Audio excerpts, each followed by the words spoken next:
Federación del Principado de Asturias sigue celebrando los actos conmemorativos de su centenario. Hoy la mañana ha estado cargada de intensidad, por un lado en los campos de Roces y por otro lado aquí, en Covadonga.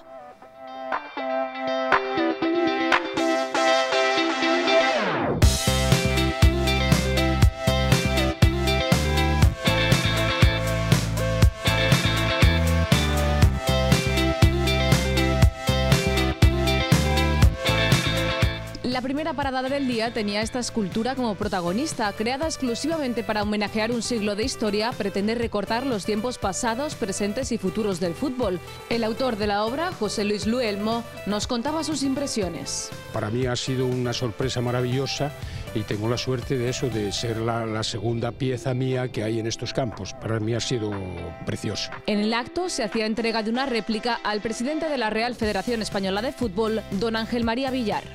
La Santina cogía la última visita con una misa y una ofrenda en su honor. El presidente de la Federación Asturiana, Maximino Martínez, confesaba sentirse emocionado.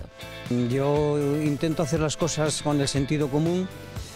Nos tocó una época muy difícil cuando entramos, pero bueno, poco a poco fuimos creando, y lo que me escuchasteis ayer, no teníamos nada hace 20 años y gracias al presidente de la Federación fuimos adquiriendo un patrimonio y ahí está. Ahora es del fútbol asturiano, es de todos, de los 4 estamentos, y estoy muy contento porque tengo también una junta directiva, unos compañeros que me arropan totalmente, que trabajan como condenados.